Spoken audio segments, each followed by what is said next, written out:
InShot ಆ್ಯಪ್ನ open ಮಾಡಿ, photo, new,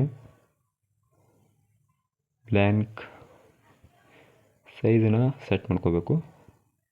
16:9 ಇಡಿ. ಕಲರ್ನ ಚಾಯ್ಸ್ ಮಾಡಿ.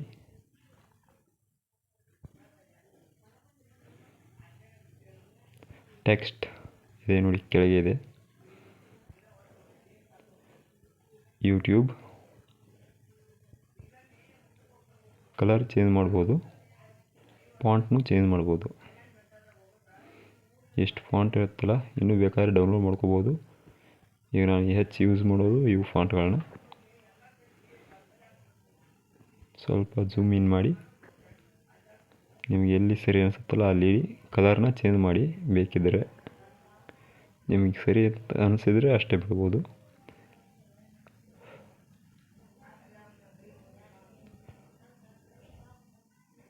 ಥಂಬ್ನೇಲ್,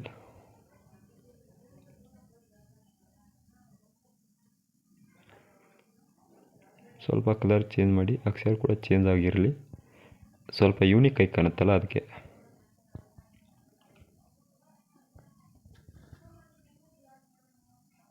ನೋಡಿ, ನಿಮ್ಗೆ ಯಾವ್ದು ಸರಿ ಅನಿಸುತ್ತಲ್ಲ ಅದನ್ನ ಇಡ್ಬೋದು. ಆದರೆ ಕಲರ್ ಸ್ವಲ್ಪ ಚೇಂಜ್ ಆಗಿರಲಿ, ಅವಾಗ ಚೆನ್ನಾಗಿ ಕಾಣುತ್ತೆ.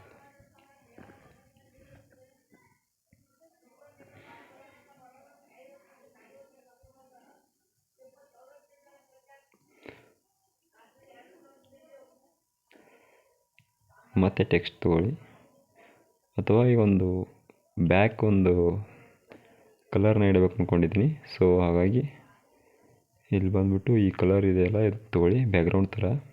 ಸ್ವಲ್ಪ ಝೂಮ್ ಇನ್ ಮಾಡಿ, ನಿಮ್ಗೆ ಯಾವ ಸೈಡ್ ಬೇಕಲ್ಲ ಆ ಸೈಡನ್ನ ಅದನ್ನ ಇಟ್ಕೋಬೋದು. ಆಮೇಲೆ ಟೆಕ್ಸ್ಟ್ ಕ್ರಿಯೇಟ್ ಅಂತ ಬರೆದು ಸ್ವಲ್ಪ ಕಲರ್, ಆ ಕಲರ್ ಯಾವುದಿರುತ್ತಲ್ಲ ಅದರ ಅಪೋಸಿಟ್ ಕಲರ್ ಇಟ್ಟರೆ ಇನ್ನೂ ಚೆನ್ನಾಗಿ ಕಾಣುತ್ತೆ. ಸೊ ಹಾಗಾಗಿ ಯೆಲ್ಲೋ ಕಲರ್ ಇರಲಿ, ಹೈಲೈಟ್ ಆಗಿರುತ್ತೆ. ರೆಡ್ ಆ್ಯಂಡ್ ಯೆಲ್ಲೋ, ಸ್ವಲ್ಪ ಅಪೋಸಿಟ್ ಕಲರ್ ಜಾಸ್ತಿ ಇವೆರಡು.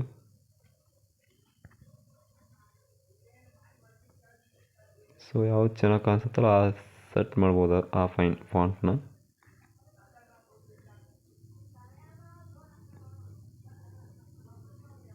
ಇದಿರಲಿ, ಚೆನ್ನಾಗಿ ಕಾಣಿಸುತ್ತೆ.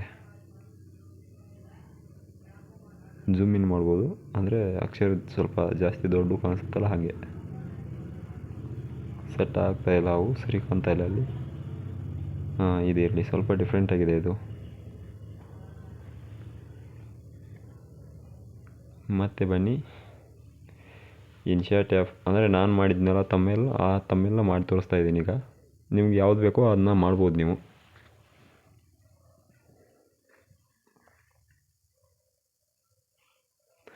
ತುಂಬ ಈಸಿಯಾಗಿದೆ.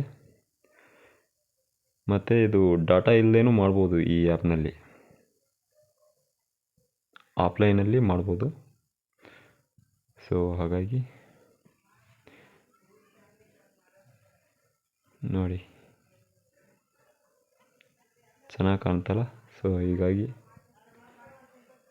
ಮತ್ತು ತುಂಬ ಈಸಿಯಾಗಿ ಯೂಸ್ ಮಾಡ್ಬೋದು ಈ ಇನ್ಶಾಟ್ ಆ್ಯಪ್ನ. ಎಕ್ಸ್ಪೋರ್ಟ್ ಅಂತ ಕೊಟ್ಟರೆ ಸೇವ್ ಆಗುತ್ತೆ ಅದು ಗ್ಯಾಲರಿಯಲ್ಲಿ. ನೋಡಿ, ಸೆಕೆಂಡ್ಗಳಲ್ಲೇ ಮುಗಿದೋಗಿತ್ತು ಕೆಲಸ. ಈ ರೀತಿ ವಿಡಿಯೋಗಾಗಿ ನಮ್ಮ ಚಾನಲ್ಗೆ ಸಬ್ಸ್ಕ್ರೈಬ್ ಆಗಿ ಮತ್ತು ಲೈಕ್ ಮಾಡಿ. ಮತ್ತೆ ಸಿಗೋಣ ನೆಕ್ಸ್ಟ್ ವಿಡಿಯೋದಲ್ಲಿ.